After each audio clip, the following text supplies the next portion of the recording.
इसकी ले लो, उसकी ले लो, उसकी ले लो, ये क्या ले लो, और लास्ट में हम्म। बोलते हो फोटो।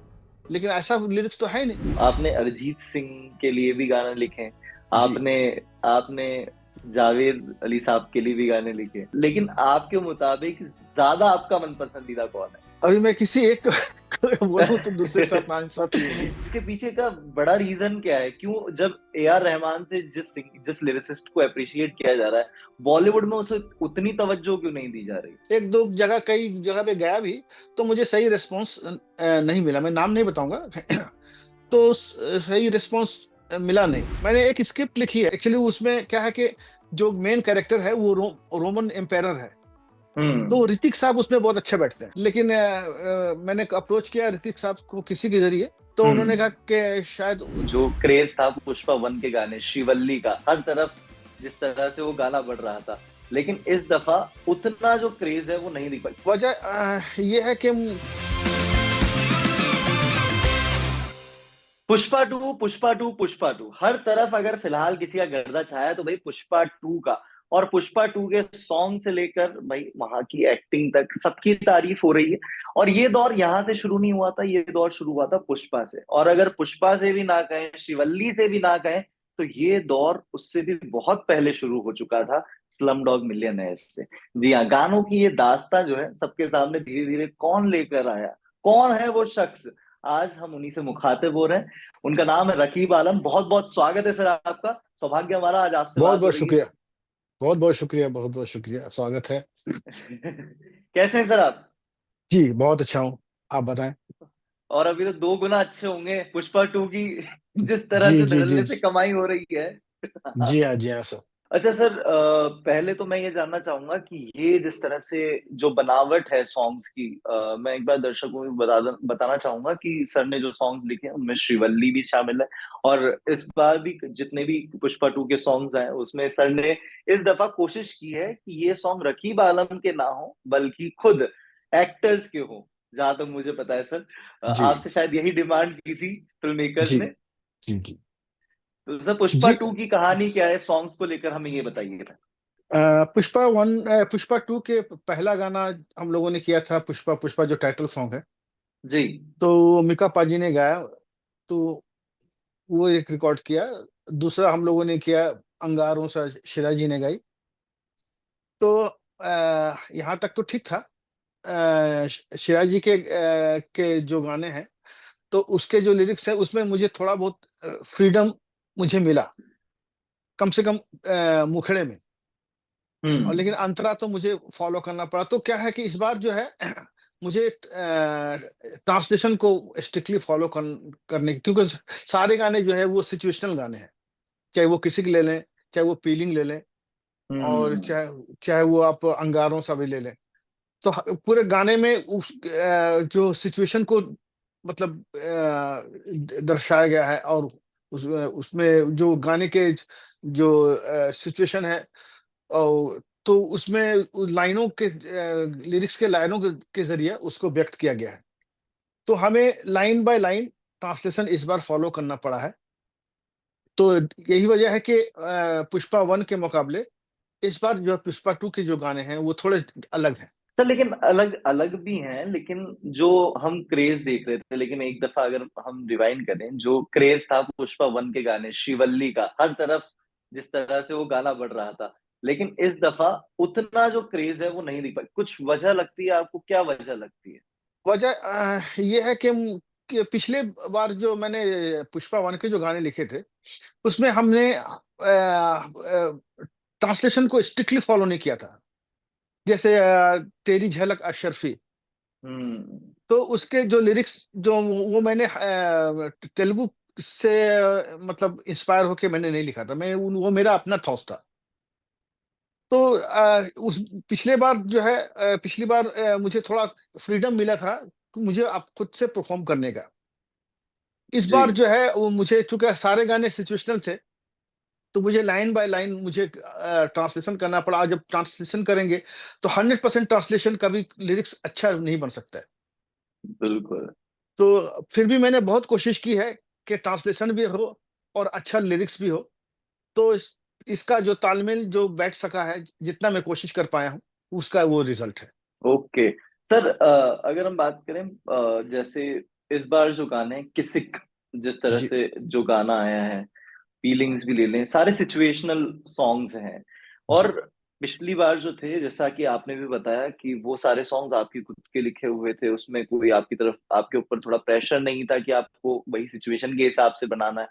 लेकिन क्या ये भी सही बात है कहीं ना कहीं कि इस दफा जो सॉन्ग्स थे, उनकी जो सिचुएशन भी बनाई गई वो काफी ट्रेजिक थी, जिस तरह से लिखने में भी कहीं ना कहीं मतलब राइटर को भी एज ए लिरिसिस्ट आपको भी काफी दिक्कत आई होगी कि इसको और अट्रैक्टिव कैसे बनाया जाए। तो उस टाइम पे आपने तिगड़म क्या लगाई अपने दिमाग की कि भाई इस तरह से थोड़ा बेटर बनाया जाए? इस बार मुझे फीलिंग्स और किसिक, ये दो गाना लिखने में मुझे बहुत मुशक्कत करना पड़ा है, क्योंकि मुझे लाइन बाय लाइन जो उसको ट्रांसलेशन को फॉलो करना था, और जी द सेम टाइम हमको राइमिंग भी देखना है, लिप भी देखना है। तो वो सारी चीजें जो थी, जो बहुत चैलेंजिंग थी। लेकिन जो रिजल्ट है आप लोगों के सामने है, तो मैं जितना हो सका है, मैं कोशिश हमने की है कि मैं कुछ बेहतर कर सकूं। सर, हाल ही में अल्लू अर्जुन जो है वो भी अभी अरेस्ट हुए हैं, अभी जस्ट न्यूज अपडेट आया है। He is been detained by the police regarding that stampede. तो आपको क्या लगता है इस पूरी सिचुएशन पर? आपका क्या कहना है? मुझे अफ़सोस है कि मुझे सुनने में आया कि एक लेडी जो है, उनका डेथ हो जी गया है, जी और बहुत ही दुखद है। लेकिन इसमें अल्लूस जी का क्या कसूर है? उनका तो कोई कसूर है नहीं, लेकिन अब उनकी मोहब्बत है कि वो दौड़ी चली आई उनकी मोहब्बत जी में।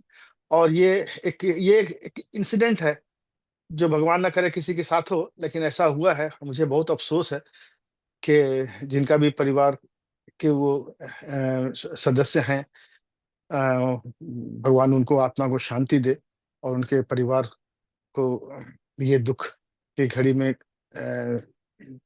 भगवान उनका उसको ये इतना हिम्मत दे के वो उसको ये कर सकें। और क्या अल्लू ओवरकम कर भाई। पाए। जी जी जी। जी सर, पर अल्लू अर्जुन का ये जो फैन बेस है, ये कभी क्या आपके जहन में कभी आया था कि इतना क्रेजी हो जाएगा कि आज उन्हें उनके ही फैन बेस की वजह से एक दफा अरेस्ट होना पड़े? इस ट्रेजिक सिचुएशन में वो आएंगे? नहीं, मुझे तो ये उम्मीद नहीं थी। और मैंने सुना है कि शायद उन्होंने 25 लाख रुपया का उन्होंने जी, धनराशि का कम अनाउंस किया है। कंपनसेशन भी, जी जी जी जी जी। और ये भी मैंने सुना है कि उनके बच्चों की पढ़ाई वढ़ाई के लिए वो जो भी जो होगा खर्च, वो सारा कुछ वो ये करेंगे। लेकिन फिर भी ये ऐसा हुआ, ऐसा नहीं होना चाहिए। लेकिन इसमें किसी ने ऐसा कर दिया, ऐसा तो है नहीं। तो ये जी ऐसा इंसिडेंट हो गया है। तो अभी अल्लू भाई जो है वो भी थोड़ी परेशानी में है। तो भगवान करे कि जी। उनको भी इस परेशानी से उनको थोड़ी राहत मिले। But sir, don't you think that makers जो थे उन्हें भी थोड़ा सा अंदाजा होता है इस चीज का कि वहां पर भीड़ कितनी आ सकती है पर्टिकुलर, क्योंकि हर पर्टिकुलर सेक्शन की एक पर्टिकुलर लिमिट सेट होती है कि इतने लोग जो हैं यहाँ पर मौजूद रह सकते हैं। लेकिन जी वो लिमिट को पार करके वहां पर लोग मौजूद थे। पर फिर भी उसके बावजूद जो सिक्योरिटीज और जिस तरह से पुलिस जो तैनाती होनी चाहिए थी वो उतनी मौजूद नहीं पाएगी, जिसके चलते ये इंसिडेंट भी हमें देखने को मिला। तो कहीं ना कहीं क्या आपको लगता है कि मेकर्स की कहीं ना कहीं चूक है इसमें? ये इसका तो मुझे कुछ आइडिया नहीं है सर, कि क्योंकि मैं इधर बॉम्बे में हूँ, और उस हम्म वक्त एग्जैक्टली क्या हुआ है, और कैसे ये इंसिडेंट हुआ, इसका तो पूरे जानकारी नहीं है। लेकिन फिर भी जिनके तरफ से अगर कुछ चूक हुई हो, तो उनको थोड़ा सी अपनी जिम्मेदारी को निभाना चाहिए। और लेकिन अभी के फैंस का क्या कह सकते हैं? अभी अगर आप बोलेंगे कि यहाँ पर 1 ही लाख आना है, तो फैंस मानने वाले नहीं है। तो हम्म। तो वो भी है कि फैंस भी जो है दीवानगी है उनके लिए, जो दौड़े चले हम्म। आए इतनी ज्यादा तादाद में। बिल्कुल। जी जी सर, लेकिन अब बात करते हैं आपके म्यूजिक जर्नी में एक बड़ा नाम, एक ऐसा नाम जो शायद हमारे पूरे देश का सबसे बड़ा नाम है म्यूजिक की दुनिया में। वो है ए जी आर रहमान सर का। जी स्लम डॉग मिलियनर में रिंगा रिंगा आपने ही लिखा, आपने ही जी उसके लिरिक्स जो थे वो बनाए। जी रहमान सर के साथ जब काम किया जाता है तो वो एक अलग दर्जे पे, एक लाइफ में एक अलग हिस्सा रखते हैं सब उसको, कि ये एक प्रीशियस मोमेंट है। तो हम्म। मैं ये जानना चाहता हूँ कि उनके साथ काम करते वक्त आपके लिए सबसे प्रीशियस मोमेंट कब आपको महसूस हुआ? एक्चुअली मैंने रहमान साहब को ज्वाइन किया था एज ए सिंगर, जी। और मैंने एक दो छोटे छोटे गाने भी उनके लिए गाए। ओके। उसके बाद मुझे मौका मिला, एक फिल्म आई थी वाटर। तो हम्म। वाटर में उन्होंने पहला ब्रेक मुझे एज ए लिरिसिस्ट उन्होंने दिया। और फिर उस लिरिक्स, उस गाने के रिकॉर्डिंग के बाद वो फिल्म थोड़ी कंट्रोवर्शियल थी, जिसकी वजह से उसके रिलीज होने में थोड़ी लेट हुई। तो तब तक हम, रहमान साहब को ये पता नहीं था कि मैंने जो लिखा है गाना, तो उसका मेयार क्या है, मतलब मैंने कैसा लिखा है। और लोग, जब तक वो रिलीज ना हो जाए पब्लिक का, जब तक उसका उस पर रिएक्शन ना हो, तब तक पता नहीं चले, क्योंकि रहमान साहब को उतनी हिंदी नहीं आती है। हम्म। तो ये 2-3 साल का अरसा गुजर गया। 3 साल के बाद जब वो गाना रिलीज हुआ, आज शाम रंग में रंग दो, जी। तो लोगों ने जब पसंद करना शुरू किया उस गाने को, तब उनको कॉन्फिडेंस हुआ कि हाँ रकीब अच्छा, क्योंकि उसके पहले उनको पता नहीं था। एक ये जो गाना मुझे उन्होंने दिया था, एक एक्सीडेंटली ये मुझे मौका मिला, क्योंकि ये गाना जो है सुखविंदर पाजी लिखने वाले थे। जी। तो उसे लिखने के लिए वो स्टूडियो आए भी चेन्नई, लेकिन अचानक वो कहीं चले गए। तो उस जमाने में मोबाइल वोबाइल का जमाना भी नहीं था। तो कहाँ ढूंढे, अब आउट ऑफ कांटेक्ट हो गए। तो ओके। दीपा जी थी जो फिल्म के डायरेक्टर थी, और रहमान साहब थे। तो उनको रहमान साहब के हाथ में एक डायरेक्टरी हाथ लगी, जिसमें मेरा फोटो था, उसमें लिखा था लिरिक्स राइटर रकीब वाला। ओके। तो रहमान साहब ने, अरे लगता है कि रकीब लिरिक्स भी लिखते हैं। तो उन्होंने मुझे अच्छा। बुलाया और दीपा जी से इंट्रोड्यूस कराया। उन्होंने बोला कि एक होली का गाना लिखना है, तो लिखोगे क्या? तो मैं बोलूंगा सर मैं कोशिश करूंगा। हम्म। तो उन्होंने मुझे ट्यून दिया, और दीपा जी के कहा कि लेट हिम राइट, क्योंकि अभी तो आज 7-8 बज गया रात। तो अभी हम्म। मान ले बॉम्बे से किसी और दूसरे राइटर को बुलाएंगे भी तो सुबह ही आएंगे। तब तक इसको हम्म। ट्राई करने दीजिए, अगर बेटर करता है तो हम लोग कंटिन्यू करेंगे, नहीं तो कल किसी और को बुला लेंगे। जी। तो मुझे उन्होंने ट्यून दिया, उसके लगभग 40-45 मिनट का ट्यून था। और मैंने 32 पेज लिखे गाने, एक ओ। गाना, क्योंकि ये मेरा पहला ब्रेक था, मैं इसको जाने देना नहीं चाहता था एज ए हम्म। लिरिसिस्ट। तो ट्यून बहुत लंबा था, क्योंकि अब उसमें उन्होंने एडिट करके नहीं दिया था। हम्म। कि 3-4 मिनट का जो गाना होता है वो एडिट करके नहीं दिया था, कि एक मुखड़ा दो अंतरा, ऐसा कुछ था नहीं। वो हम्म। रॉ था। एक कैसेट, ओके। उस जमाने में कैसेट चलता था, वो पूरा कैसेट पूरा फुल था, एक साइड का 45 मिनट। ओ। ओके। तो 45 मिनट के जितने ट्यून थे उस सारे पे मैंने लिरिक्स लिखे, तो 32 पेज हुए। तो पहले मैंने 10 मुखड़े लिखे। तो 10 मुखड़े अच्छा। लिखे, तो मैं, हाँ 10 मुखड़े लिखे तो मैंने दीपा जी को सब सुनाया फोन पे। हम्म। तो उन्होंने 2-3 सेलेक्ट किए, फिर वो 2-3 में से फिर एक सेलेक्ट किए। तो बोले ये फाइनल हम लोग रखते हैं। फिर मैंने अंतरा लिखना शुरू किया, और इस तरह से 32 पेज हुए।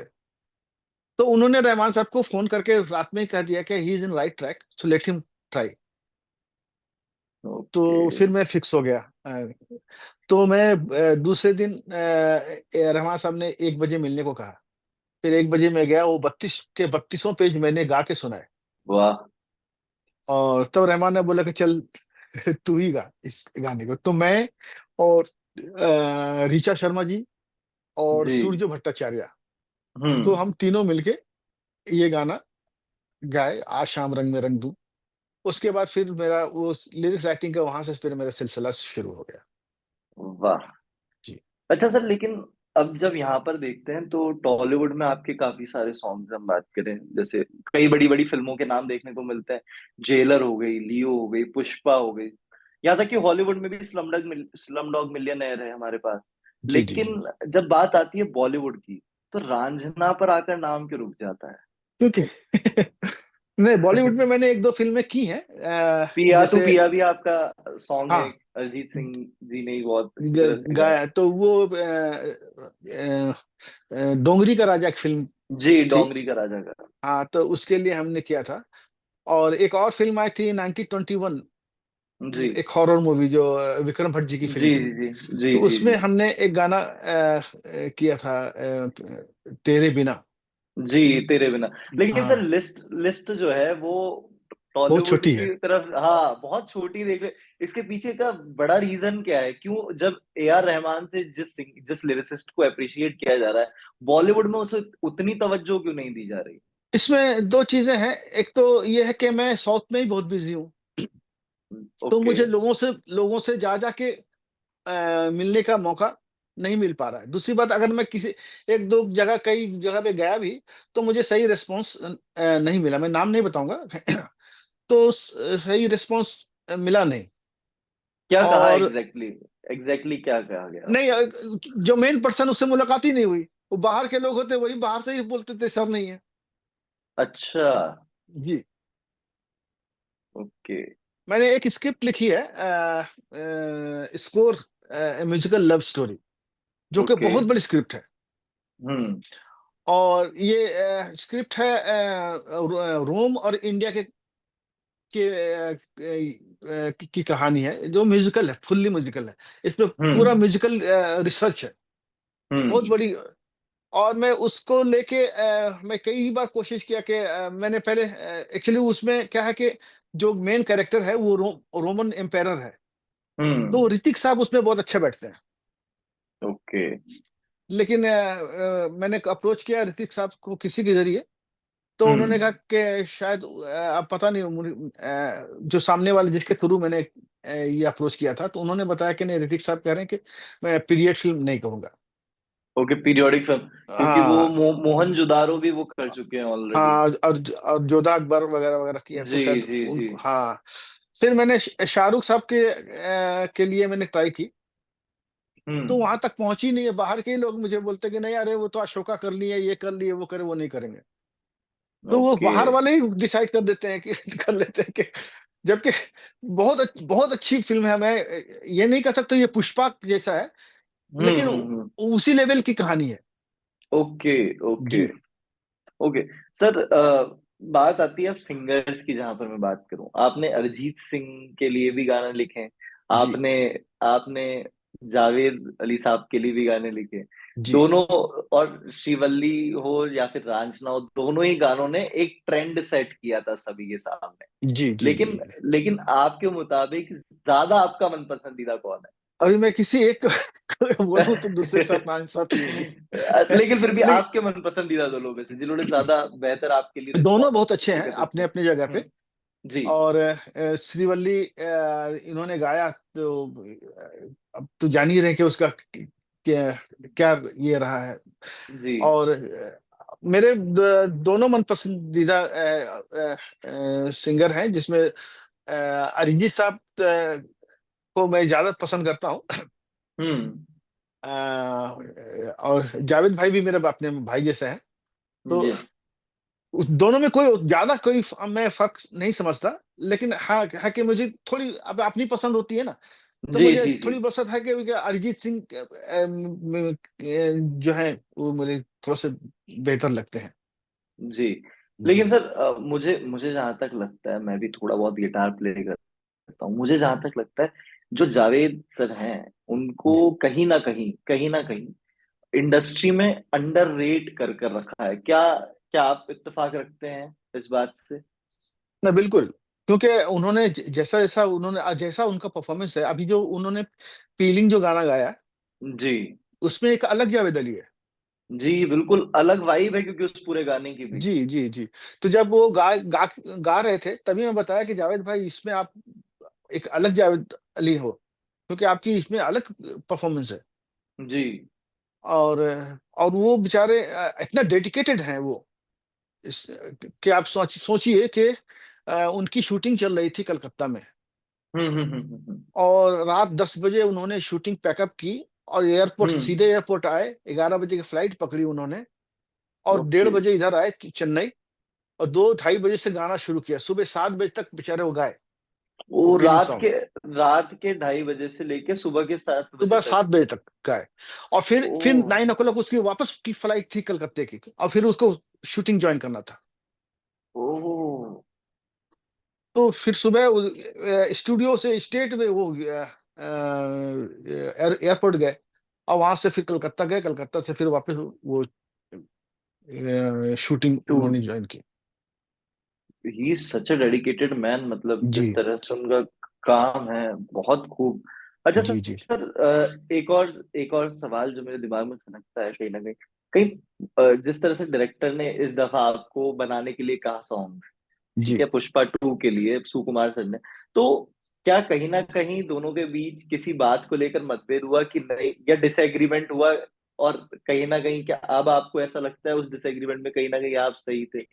अभी जैसे मैं जब गाना रिलीज हुआ, तो जी। मैं लोगों के बहुत सारे कमेंट्स पढ़े, जी। तो कमेंट्स थोड़े अच्छे नहीं थे जी। पहले के मुकाबले में। तो हम्म। मुझे लगा कि काश के मैं थोड़ा सा फ्रीडम मुझे मिलता और मैं बेहतर करने की कोशिश करता, जैसे पुष्पा 1 में मैंने किया था। हम्म। हम्म। हम्म। हम्म। लेकिन अब इसमें किसी का दोष भी नहीं है, क्योंकि सिचुएशन ही जी। ऐसा था। तो उन्होंने जो हम्म। तेलुगु में जो उन्होंने जो लिखा था, वो लाइन बाय लाइन उसका एक सिचुएशन के हिसाब से ड्रॉ किया गया था। हम्म। हम्म। हम्म। तो हमको मजबूरी में उसको फॉलो करना ही था, हम्म। क्योंकि उन्होंने सॉन्ग के हिसाब से सॉन्ग नहीं बनाया था, वो जी। पूरा एक सिचुएशन ड्रॉ किया था लिरिक्स के थ्रू। जी। किसिक किसिक जो गाना है उसको भी जी काफी, आपने देखा होगा, आर्टिकल्स में पढ़ा होगा, काफी हेट मिल रहा है लोगों का। लोग कह रहे हैं कि अश्लील गाना है, बहुत अजब से लिरिक्स हैं, बहुत अश्लील डांस हो रहा है। तो इस सबको जब आप पढ़ते हैं, देखते हैं, तो आपके दिमाग में क्या क्या आवाज आती है? मैंने कई लोगों के जो बहुत सारे यूट्यूबर्स होते हैं, तो उन जी। लोगों का मैंने देखा, उन लोगों का रिएक्शंस। जी। तो एक तो होता है कि भाई मैं वाकई में ये गलत है या ठीक नहीं है।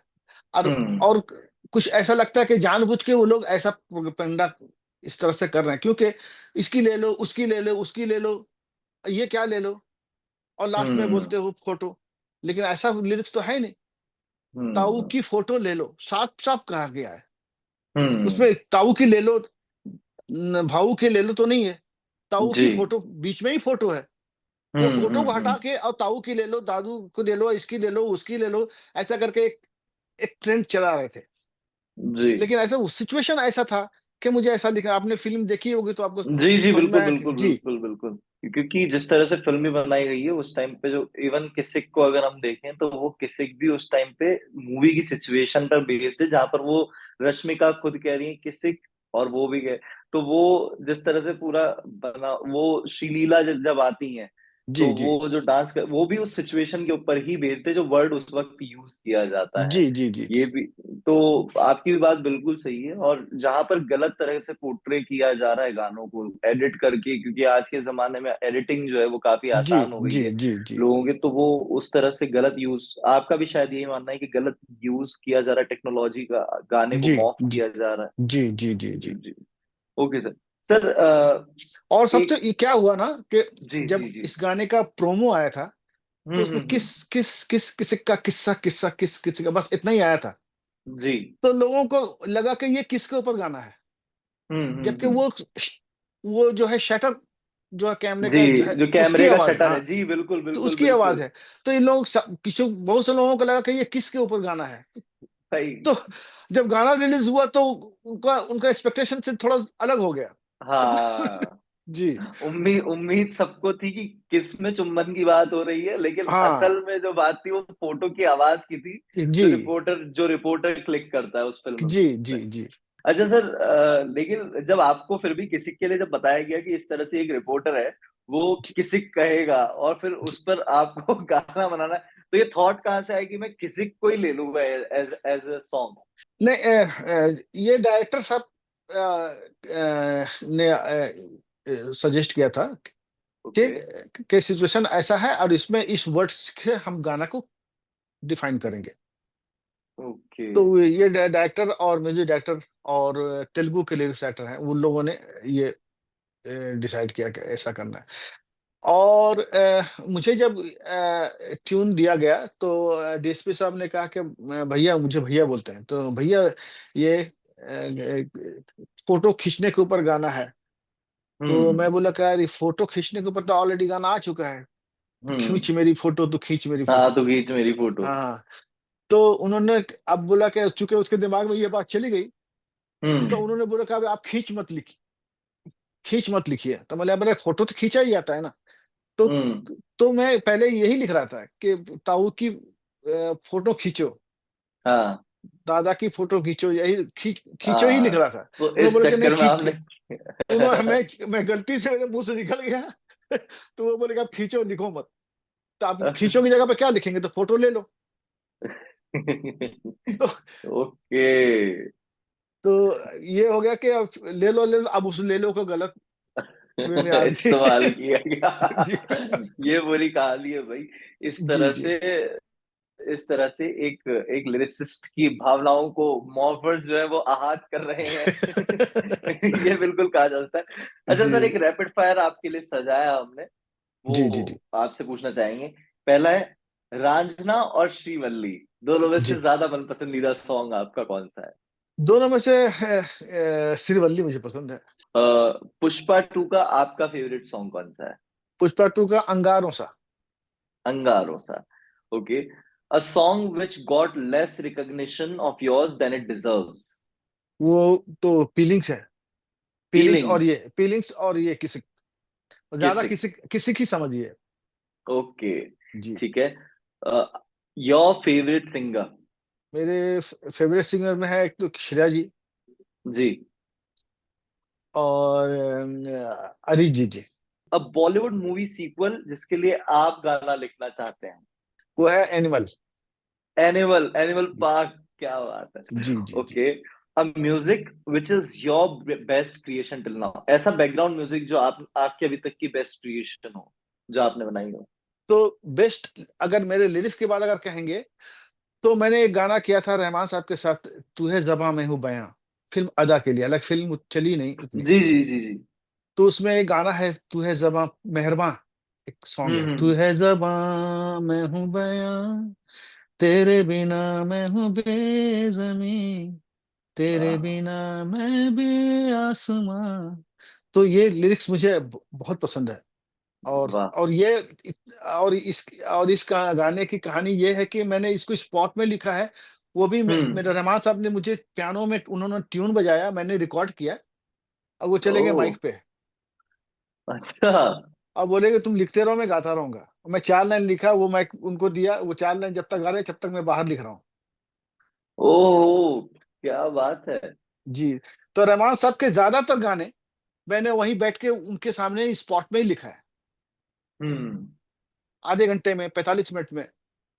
वाह। ब्लू के टाइटल सॉन्ग जो थे आपके, ब्लू जी जी, ब्लू। बेखौफ खौफन निगाहें, निगाहें ब्लू। वो, जी। हाँ, वो स्पॉट में लिखा मैंने। एक और गाना था, वन लव, जी, one love. Vote for Taj. वो मैंने हम्म। वो मैं मस्जिद गया था नमाज के लिए। रहमान साहब से मुलाकात हो गई, तो और रहमान साहब के साथ में स्टूडियो आ गया, उन्होंने बोला कि गाना करने का है। हम्म। और मैं वहीं पे 4 लाइन लिखा। तो बैकिंग वोकल के लिए नरेश अय्यर और कार्तिक, इन दोनों ने जी। गाया। वो हम्म। 4 लाइन ही गाया। वो 4 लाइन सुनने के बाद वो था, झुम झुम तना ना झुम तना ना झुम एक सदा दिल है, झुम झुम तना ना झुम तना ना एक सदा दिल है, झुम झुम तना ना झुम तना ना झुम एक मोहब्बत है, झुम झुम तना ना झुम तना ना झुम एक मोहब्बत है। ये गाना था, लेकिन वो जो लिरिक्स पहला था, राधा कृष्णा की मोहब्बत, आदम हवा की मोहब्बत, ही राजा की मोहब्बत एक है, शाहजहां मुमताज की मोहब्बत, लैला मजनू की मोहब्बत, तेरी और मेरी मोहब्बत एक है। ये इतना लाइन रिकॉर्ड करने के बाद उनको बहुत जोश आ गया रहमान साहब को, और बोले कि will rock this song, let's go to Bombay. तो मैं मैं ट्राउजर में था, और टी शर्ट में था।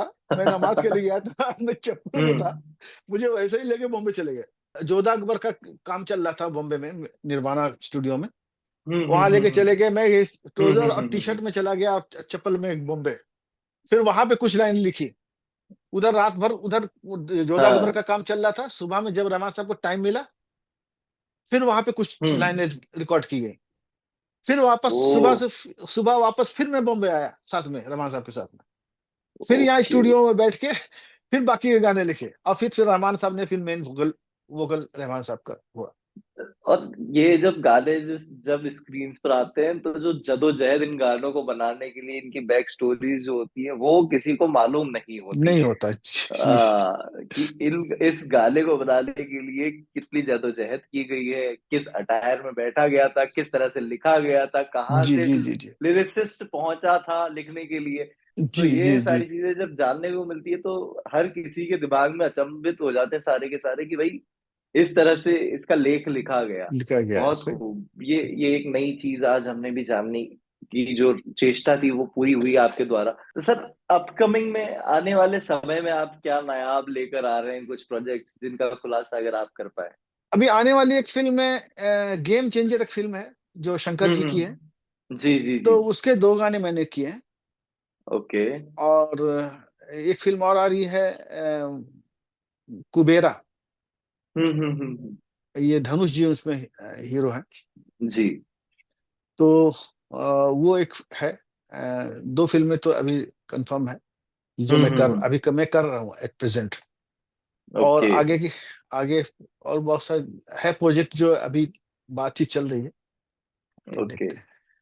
तो देखिए इतने सारे प्रोजेक्ट्स आने वाले हैं, इतने सारे प्रोजेक्ट्स ये कर चुके हैं, और काफी नायाब चीजें अभी हमने फिलहाल में ही पुष्पा में ही देख ली। जी रकीब आलम सर बहुत बहुत शुक्रिया आपका, हमें इतनी नायाब चीजों से मुखातिब कराने के लिए, इतनी अच्छी स्टोरीज से हमें रूबरू करवाने के लिए, और साथ ही inside stories behind the music जो रहती है वो हमसे शेयर करने के लिए, साझा करने के लिए बहुत बहुत शुक्रिया आपका।